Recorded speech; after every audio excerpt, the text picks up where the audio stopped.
2, on July 16th, we received a request from Patricia Grissom by telephone for access to videos from police cameras from the cruisers that I June 15th. This was related to an issue that occurred on westbound 275. And a second request we received on July 23rd from Diana Fuller, requesting a list or file of all real estate property in the portfolio of the Village of Greenhills, which includes the occupancy status of each unit, monthly rent charge for each unit, and the ledger of payments and charges for each property unit. For my report, a couple things I want to mention. You have, it was on the agenda that you would receive an ordinance tonight related to the Malloy's resurfacing project. So we did take those bids on August 1st, and you do have that ordinance. The low bid was from West Side Paving. Great bid. We had 2 alternates in there, and the price was low enough that we're able to take both of them, so we'll have a complete project. So you do have that item in front of you. And I'll touch on other legislative items as we get through them. I think that's more convenient. Just a couple of additional things I do want to talk about. In the area of code enforcement, again, I think I mentioned this previously, but I want to go through it again. I am doing random checks through the village, weekends, evenings, during the day, whenever, looking for different violations, in particular garbage, because we tend to get the most calls concerning garbage that's set out. Did I talk too long? No, I can't get it to shut up. And so I do just, we've sent out a lot of letters at this point, and at first I just want to compliment the residents. The response has been wonderful, and certainly much appreciated that so many people are willing to comply. So first and foremost, that's much appreciated. But I do also want to let them know that it's very much random. Every now and then we're hitting somebody who maybe just that one and only time they put their garbage out. If it's random, don't worry, you're never going to hear from us again. For those who may have large items, I do want to also stress that we have bags. Rumpke will not take sofas, chairs, mattresses, anything of a fabric nature that's not wrapped up in plastic. So we now have those available in the village downstairs.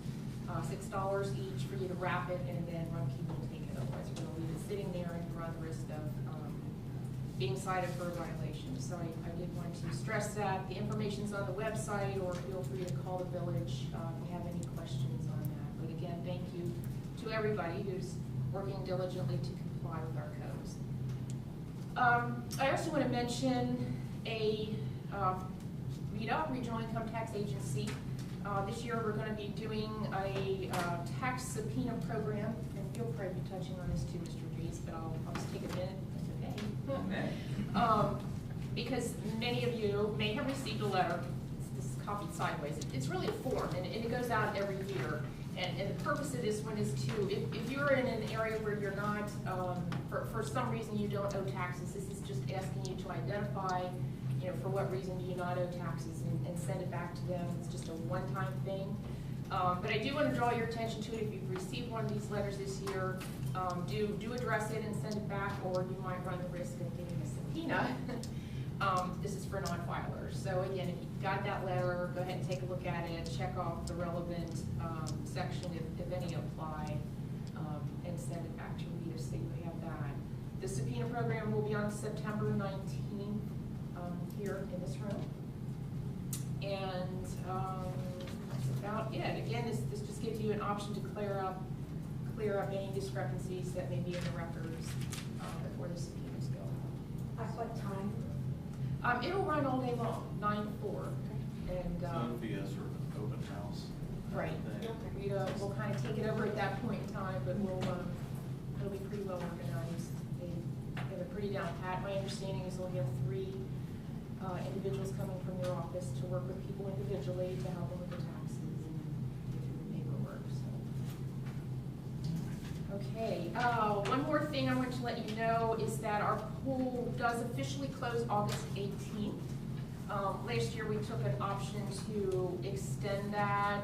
It was a rather costly option given the unfortunate circumstance. I think it poured rain and the temperature went down to about 50 degrees. So I don't intend to do that again this year. We'll be on August 18th.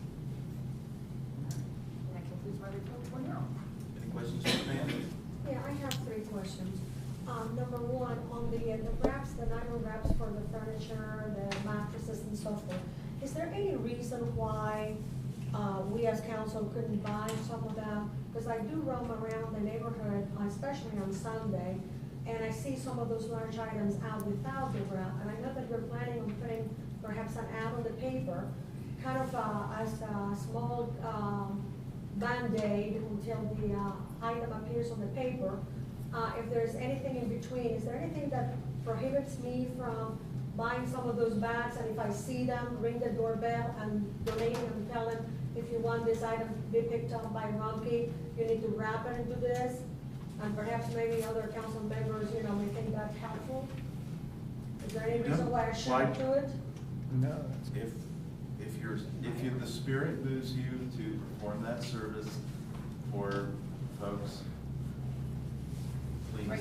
please do Downstairs it. for Okay. All right, that's number one. Number two, and would like to bring this up. There was several emails and or conversations that I received from residents, and one of them was from a Mr. Purdy. He's concerned with a trailer, and I have been circling around the whole week several times on the day, and that is on Drummond, and it's a trailer that is like for hauling things, and it's very low bed, it's black. He's concerned of the safety at night. I haven't seen it moved, but I'm looking at the 351.15 parking of trucks and trailers restricted, and the penalties there involved with the Ohio Revised Code. The restriction shall not apply to commercial vehicles, etc., but it's going to be considered a residential area if the majority of the buildings in the area are single or multiple family residents, and I'm looking at the situation as such, except as otherwise provided in this subsection. Whoever violates this section is guilty of a minor misdemeanor, and again, it cites what So your concern is I'm there's a trailer concerned. parked there, that's a police matter, and my advice would be to tell the police department where it is, and I'm sure they will take care of it. And actually, that rings a bell. I think we might have a crime. he was concerned with the darkness of the street at night, Right, and well, it means, doesn't belong on the street. and anyway. means the safety reason on it. The one I have seen before, it's just parked there, it's not hitched to anything. Correct, Right, correct, right. correct. So yes. Kind of- Okay,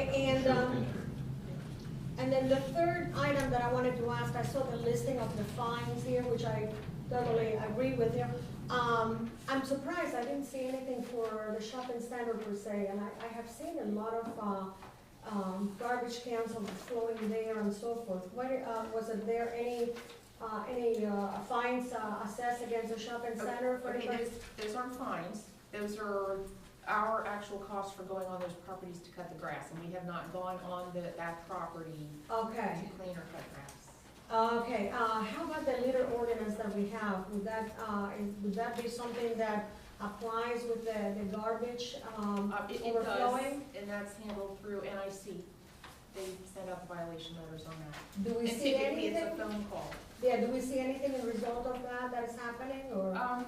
Usually if we call about the garbage, somebody goes out and does it. We're not sure who's doing it, but Okay, on some matters, we do get fairly quick results. On others, it's a different case. But, Okay. yeah, that's, and again, I know there have been citations over the past, to them, and fines assessed for, in particular, the garbage issue down at the shopping center. okay, I also got a phone, it was an email from Georgia, about the loitering. I think we all received maybe one, I don't think I was the only one. There was a concern there with that. There was a couple of residents from Deer Hill that they're concerned with the amount of people peddling or presenting things, ringing the doorbell, and concerned at the time of day.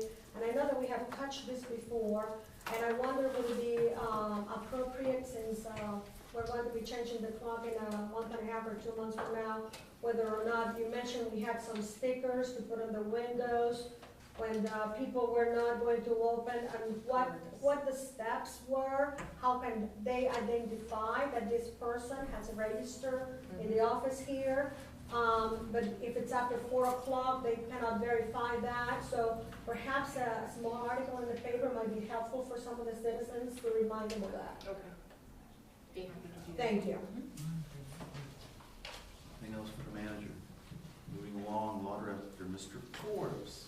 Thank you, Mayor. I really don't have anything to report. All the state legislation that we've been talking about is really kind of in the same spot as it's been. Nothing more has been adopted at the state level. All right. Well, thank you, sir. Any questions for the Law Director? Council Clerk, Madam Limes. Thank you, Mr. Mayor. The July 2013 Community Calendar and Ordinance Numbers 2013-16F, Resolution 2013-17 SMS, and Ordinance Number 2013-18F, Ordinance Number 2013-19 TMS, and 2013-20 SMS, and 2013-21 L&R were posted as required.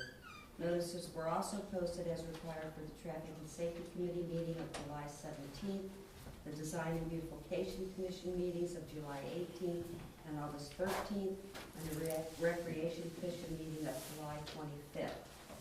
Also, the special meeting of the Recreation Commission on August 3rd, and the schedule of remaining meetings of the Recreation Commission in 2013 were posted as required. And if there are no questions, that will conclude my report. Thank you. Efficient and succinct as always. And of course, questions for the clerk. Police Chief Fertelman. Some of what I was going to report to you is old news by now. We've talked about half of the incidents that occurred on July 24th, our probably most noteworthy day of the month. It started, and this is noteworthy because one of our television stations has run a story about the citation given to the Creamy Whip for a sign violation. And that was after some discussion and consultation with the law director and others.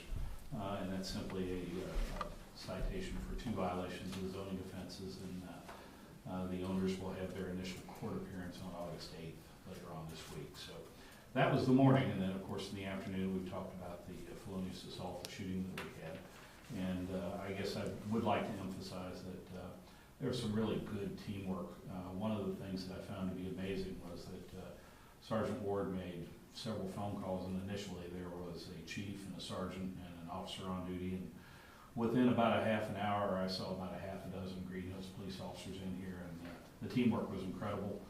It involved other jurisdictions. I had surrounding police chiefs, to include our former Chief Doyle, who was downstairs offering any assistance. So it was good to see that kind of assistance, and we're going to be continuing on that investigation, and we pledge you will be very diligent in that.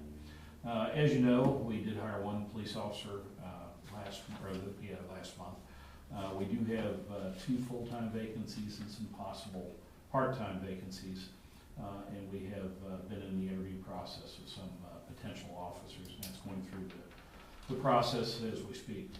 The new police clerk, Vonda Sequoy, and I attended the CALEA, which is the Law Enforcement Accreditation Conference. It was very fortunately located in Columbus this month, so that coincided with her hiring, and we were able to get her the initial training that she needed. And I got some refresher training, and we'll be working towards our accreditation on-site next year. As I mentioned, we really didn't have any significant crime increase except for the one very serious crime. We had 4 accidents, 4 crimes last month, 169 other incidents that were reported to us. I think it's of note that of 862 incidents that we handled last month, 458 were dispatched, and the remainder, 404, were self-initiated by Greenhills police officers. One of the things that I was told by both of my predecessors before I arrived was the high caliber of the officers that are employed here, and I think that speaks to that. The level of activity that I have seen has just been great, and I think these officers have continued to be very community-oriented, and will continue along that bent. We provided assistance to the public in 72 instances. We assisted other officers 24 times, and we made 47 criminal arrests and 68 traffic arrests in July. All right. Thank you, Chief. You know, I certainly appreciate your diligence and professionalism in working this investigation. As you point out, we had a lot of assistance and offers of assistance from our surrounding communities, and really that's the only way any of us are going to be able to get by, especially a small department such as ours. Also glad to see that we're taking steps to get our numbers back to where they need to be. I know being short-staffed is a chore and quite a burden for the officers that are here, so keep up the good work. Thanks, Cheryl. Any questions or comments from the chief? The fire chief is not here tonight, so I'll move along. Audited court receipts for May. State of Ohio, $1,131.50. To Hamilton County, $34.50. To the Village of Greenhills, $5,881 for a total of $7,047. For the month of June, to the State of Ohio, $1,384.75. Hamilton County, $35.25. To the Village of Greenhills, $5,867 for a total of $7,287. Numbers for July are pending. We haven't got that report finished yet. I would like to congratulate Boy Scout Troop 400. I was a member of that troop many years ago. But Troop 400 is a small but mighty organization, and they have a reputation in scouting for minting Eagle Scouts. They produce a bunch of very fine young men, and there seems to be a rash of eagle-itis this year. On 7/31, this was last week, and I was unexpectedly called out of town, so I wasn't able to attend. But Christopher Riga had his Court of Honor on 8/14. Benjamin Bruns, a young man who I've known since infancy. He and his family. He will be receiving his Eagle Scout Award, and on 8/21, Alan Bossman. So, gentlemen, congratulations. I really applaud your efforts at working really hard to do something beyond yourselves. And, you know, I think that's something that we can all take to heart.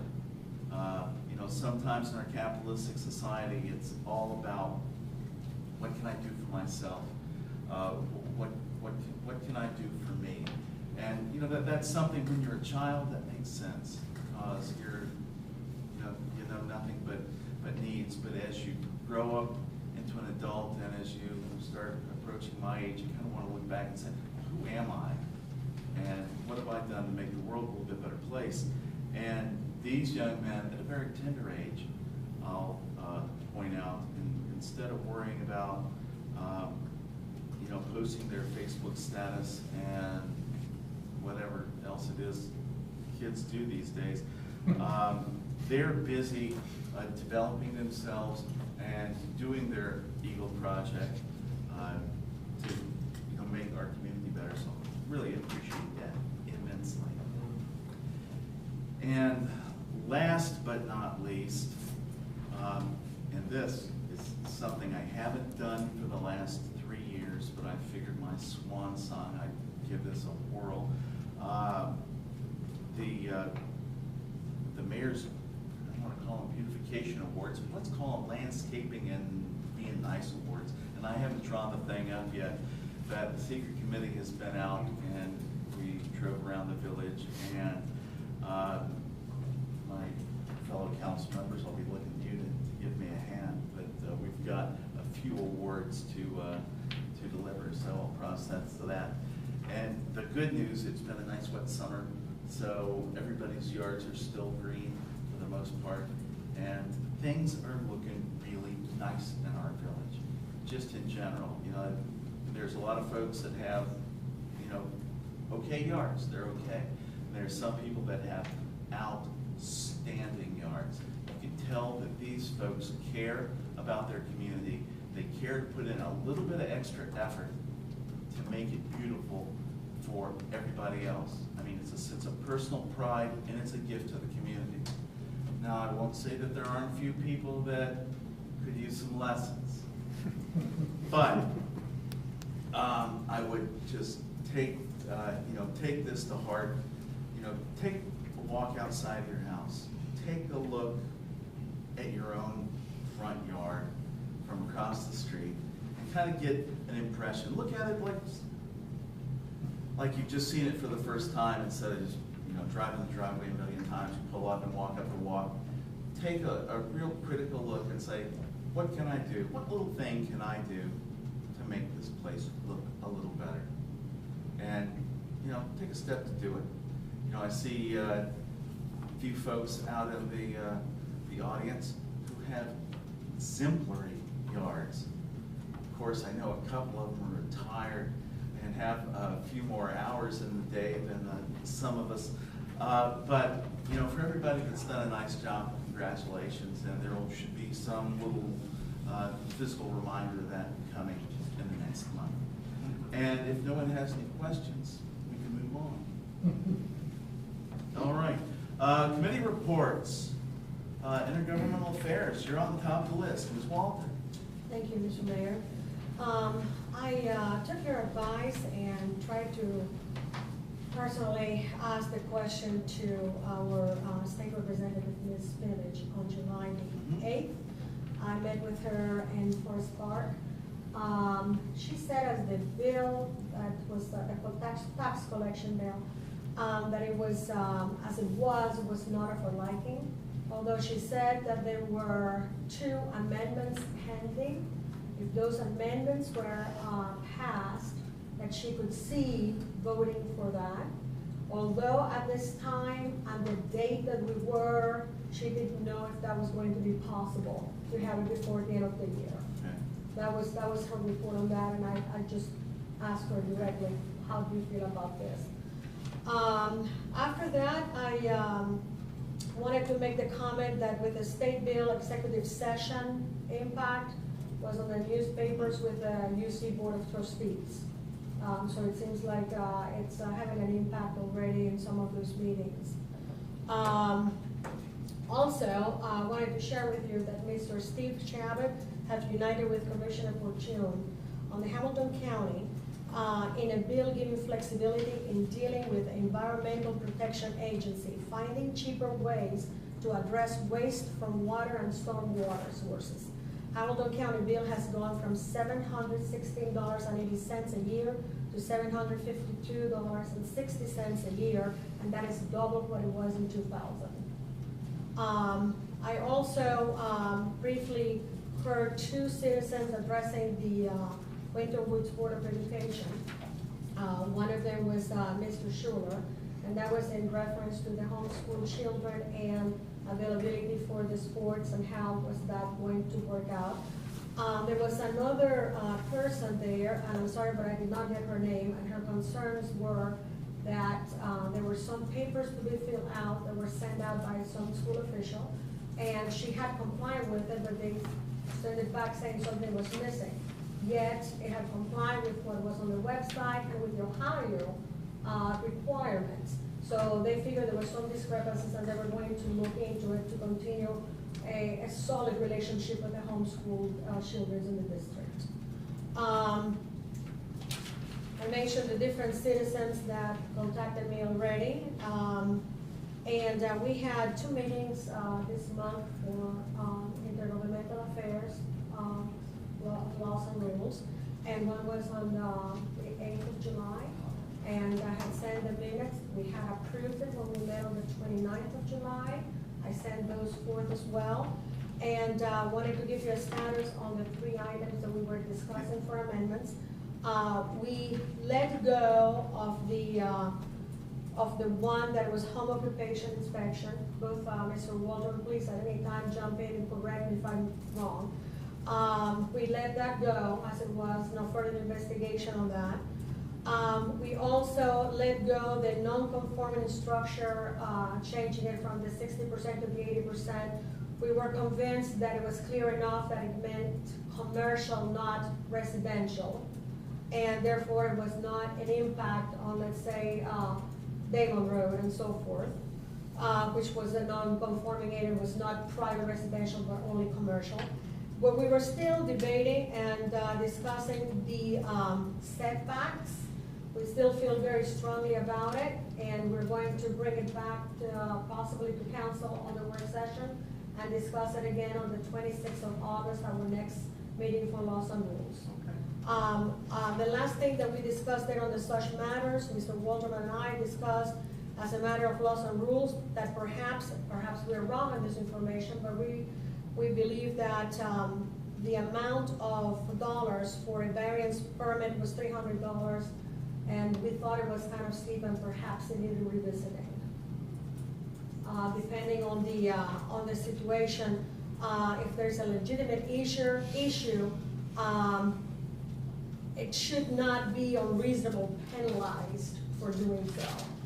And we discussed that $300, it seemed like in this economy was a lot of money. So that was the last thing we brought up under the under such matters that appropriately would come in front of the committee. Wanted to remind you, sir, that Laws and Rules will re-meet on August the 26th.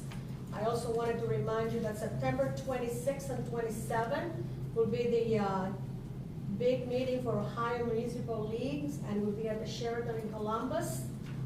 And I conclude my report with that. Is that meeting on the 26th at 9 a.m.? 9 a.m. 9 a.m. Great, thank you. Any questions for laws and rules? Hearing none, who's on the list next? Mr. Hermes, Recreation Cable TV. Thank you very much, Mr. Mayor. I got a lot of little notes here. Talking pretty much, so sit back and relax and enjoy it. As of the 4th of July festival on the 5th and 6th, of course, everybody knows it was a nice wet time, but we had a very nice Friday evening. The sun actually shone a little bit, it looked kind of cool. But the Commons was a wet sponge, so if you walked around, you had some wet socks, you had some wet feet, dirty wet feet. But it turned out really nice as far as the dine and dive was concerned. It was really very successful, pretty well attended. They ran out of all hot dogs and chili. They had to get more, so that was kind of cool. They wanted, Peggy, my wife Peggy, kind of got together with us for the recognition, and she wants to give thanks to all the people that were there to help out during that time, because you guys really stayed busy.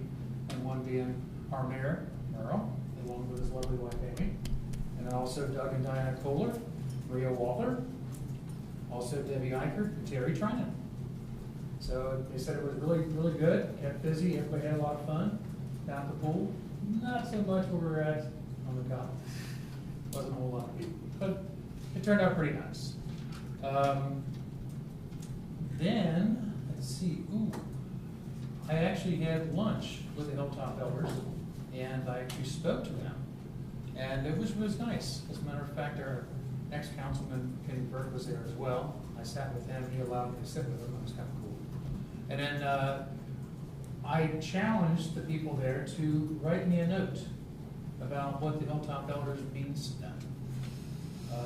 Why do you come?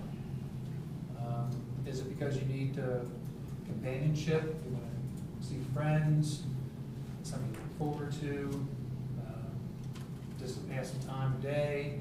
You know, anything. Just tell me what it means to you.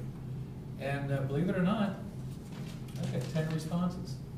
It was really cool. I mean, some of them were short and sweet. Some of them actually said, just thank you very much for helping us out, and we would really like to have continued support. Other ones wrote a lot in their letter and went into a lot of detail, you know, some people are. But there was one right here from Angie Holt, and I just want to read this. I thought it was really cute. The Hilltop Elders has been an oasis for me. Greenhills has been my home since 1967.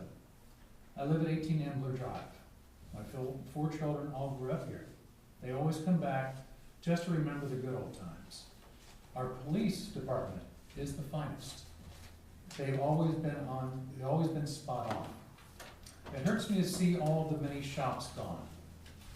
But I'm not giving up on the resurgence of energy for Greenhills. Hilltop Elders is a great place to visit with my friends, go on fun trips, and have a great meal. Always looking forward to our next meeting. Angie Holt. Oh, that was cute. So the one thing I'd made mention to them is said, you give me some reasons why I should think about helping you guys out. And I think the biggest conflict that we've been having in the past is not having enough people here from Greenhills being involved in Hilltop Elders. There were several letters in here, people being involved with Hilltop Elders and being invited from Barb Bradford, who was really kind of leading it for quite a long time. And they've been involved with Hilltop Elders for 15, 20 years. And they love it. They love just getting together. But a lot of the letters are saying here says, we're getting old. We need some younger people, somewhere in the 60s. Because they're all in their 80s. So what I was going to give to them is give them as much information that I can as far as knowing where people that are in their 60s live and maybe by themselves here in Greenhills. And they're going to do some invitation to an open house for Hilltop Elders, and they're going to work on that. So that's cool. So getting the Greenhouse people involved, we're looking forward to that.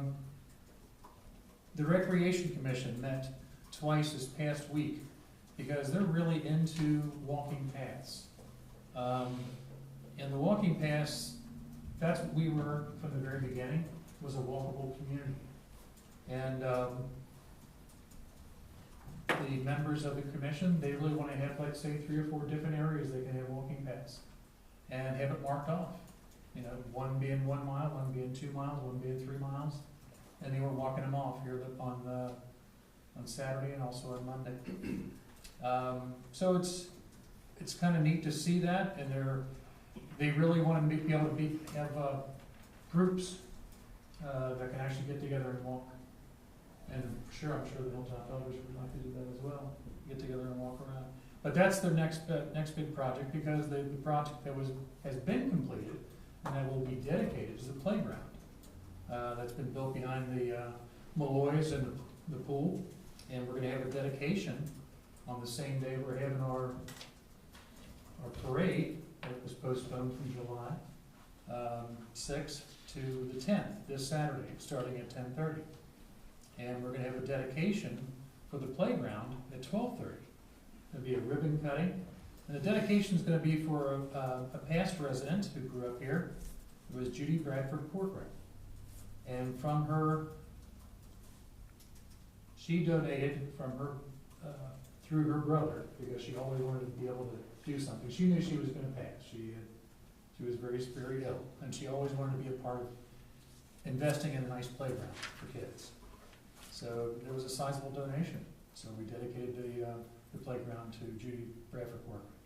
And so we'll have the ribbon cutting on Saturday at 12. Okay. I think, the Community Day at the pool, Doug, you mentioned that. That's going to be really awesome. And there were a lot of things we're having to have with Jeff and coming up. We talk about that and working on that a lot. There are other things that we're looking at, just to kind of give you an update too. I know you mentioned about the playground in Palmer Park with the sign. And that's actually been taken out several times, this is not the first time.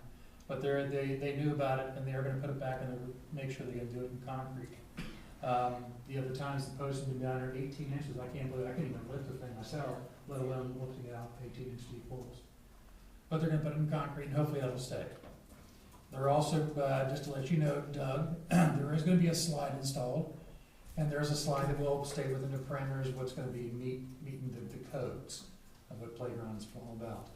And also we're going to be changing out the swing sets when it comes to the swings. That's going to be happening here soon as well.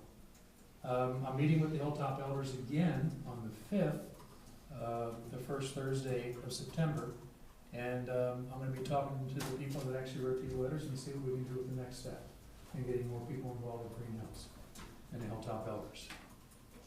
And I think that's about it for my Nice spiel. All right. It's one of the longest ones I've ever done.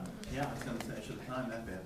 But, thank you. Any questions for recreation? I just wanted to, I think it was 270 hot dogs. Yeah. Second. Okay. Thereabouts, it was a pile of dogs. Mr. Mayor? I just wanted to say to Greg, you know, he's done a lot of things in these two playgrounds, but I know were a lot of work. We had some help on the financing, thank goodness, and I think, you know, what Greg had done there with that and with the rec commission is admirable, and really, I really appreciate, and I'm sure all the other residents of the community do. I have a number of people come up to me and tell me that they like the playgrounds and how the playgrounds turned out. I usually take credit for it, but I just want to tell you that. No, I know, I tell them it is responsible. Well, Good job. yeah, Thanks. and, you know, you're absolutely right. Greg's got the one committee on council that actually has a commission that pretty much takes care of the recreation stuff that's, you know, defined by charter. And that's, you know, I'm glad to see them active for years. They weren't particularly active. I'm really glad that you've gotten the Recreation Commission re-energized, and they're doing wonderful things. And again, thank you for all your hard work. No, thank you very much. Appreciate it. Good news for the rec commission. Amen. Moving along, Mr. Halter's not here. Traffic and Safety, Mr. Walterman. Thank you, Mr. Mayor. Traffic and Safety met on July 17th. Our new chief was there, as well as Chief Spaeth, Yvonne, Larry, and myself. Several things we discussed. The dog ordinance, we've had a number of discussions about that, and Jeff really gave us something to kind of resolve. How our revised code was changed to read, and our wording, and kind of morphed the two, and came up with what we think will be a piece of legislation that makes sense and will work and give us the tools we need to control this, some of these dog issues in the village. We talked about the emergency light situation. One of the emergency lights has been burned out for a while, and Helix has been trying to fix it, but it's there's apparently some part that's required that they've been trying to engineer. What emergency lights we discussing? It's the one at Damon, I think. One of them is out one direction. There's two of them. All right. And one of them, it's been out for quite some time. So we're kind of, Yvonne's applying a little more pressure and working another angle to try to get that taken care of, but we anticipate that'll be taken care of soon. The brush truck we've discussed, this has been discussed with council enough for a long time. We were trying to get a brush truck. We had a brush truck at one time, and I think the vehicle died. We still have the equipment, the pumping and the tanks, pumping equipment and tanks. And we've been kind of looking for a truck to get donated or something like that, or Tony has been. And I think Yvonne maybe had some activity on that. And haven't been able to find one. We're going to buy it off a state bid. The trucks were all gone. There were only a few that people snatched them up. But now it's reopened. There are some trucks available, so they're writing specs and hopefully get a brush truck before fall. Operational brush truck. Before fall. Tony talked about the Grandview. Grandview's trying to open, and there are some issues. They were closed for more than 18 months, so they have to reapply for a certificate of occupancy.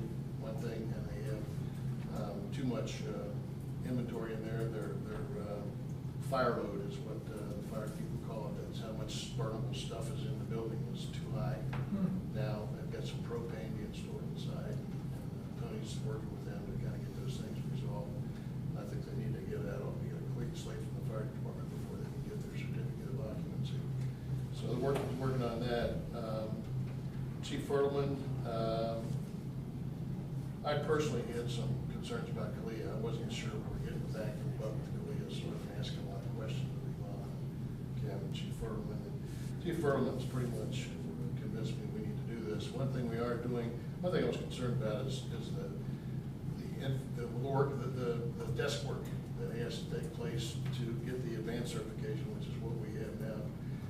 Chief Furman informed me that there is a Tier 1 certification that doesn't really save us any money on fees and things, and recertification, but it will save us money on the amount of documentation we have to do. The amount of documentation is way lower than what the advanced certification requires. A lot less proofs required and things like that. So we're going to look into that.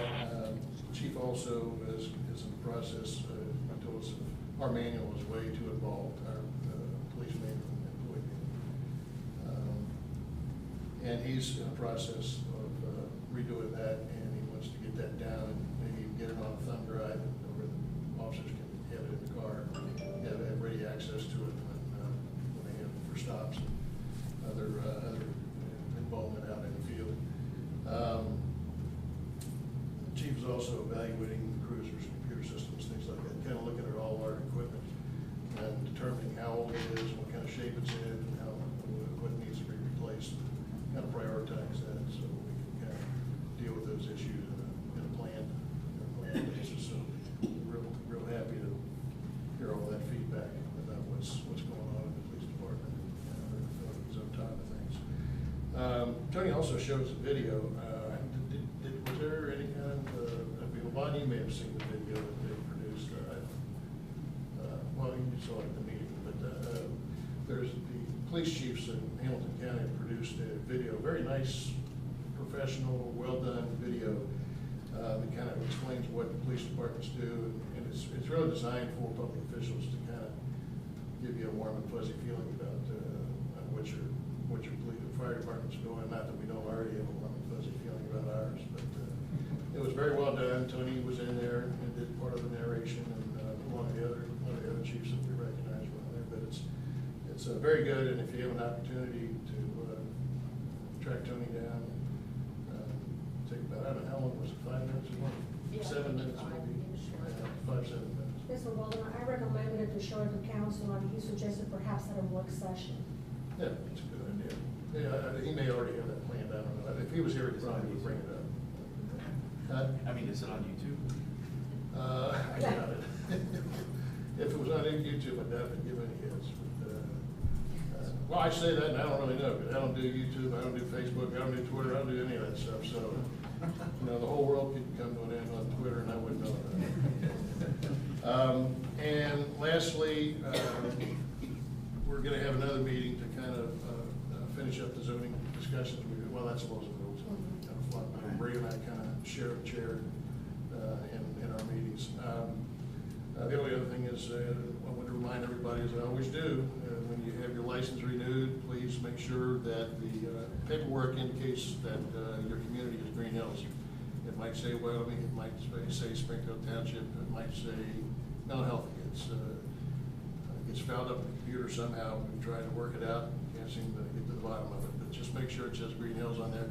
If it doesn't, you tell them and they'll reissue it, and we'll get a portion of the money that we should get. That's it. Thank you, Bud. Any questions for traffic and safety?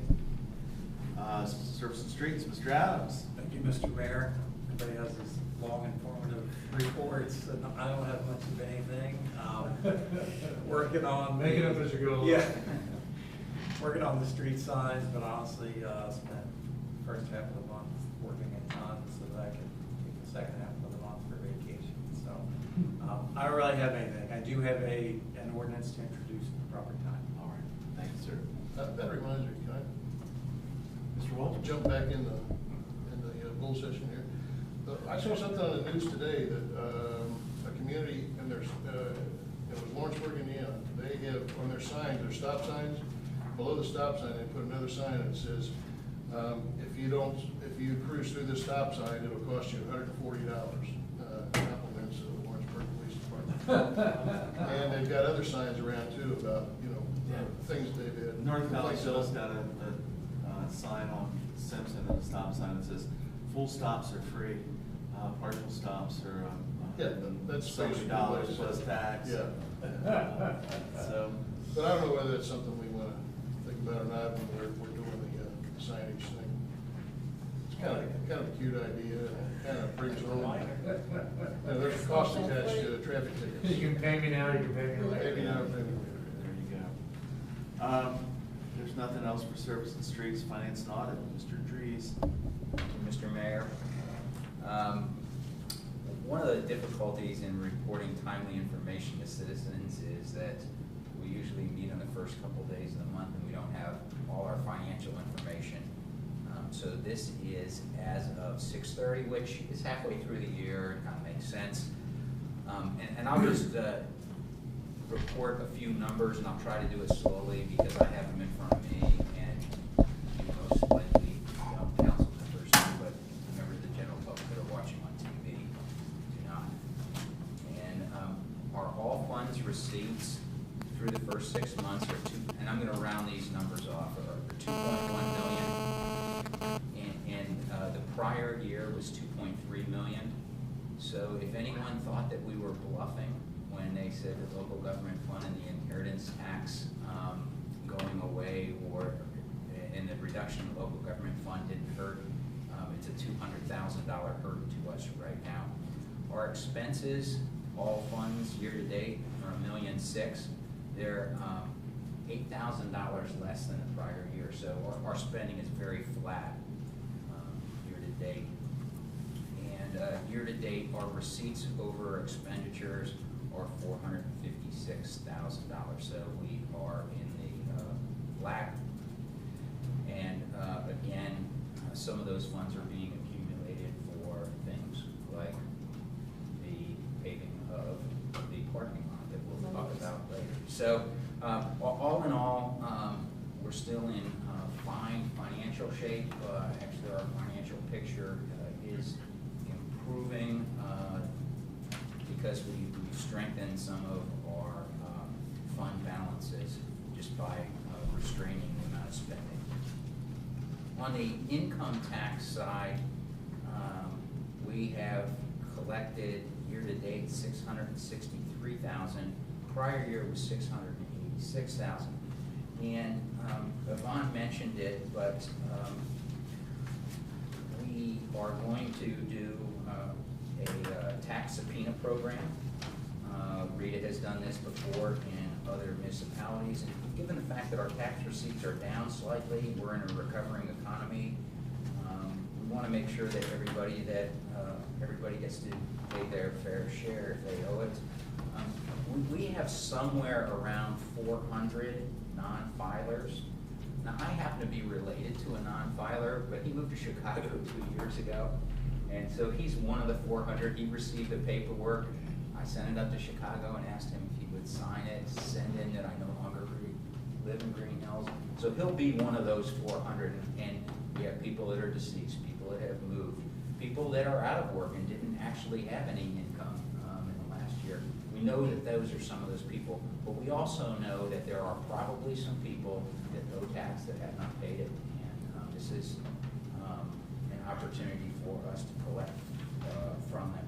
And just like every other day, if they want to do something prior to that September 19th date, you contact Rita and turn themselves in and say, I'd like to true up and not get a subpoena and pay my late taxes and any fines or penalties associated with those. We would be grateful for their payments. So that's a quick picture of our finances. So that's the first item I have. Yeah. The subpoena program, does that mean that people will be receiving subpoenas to?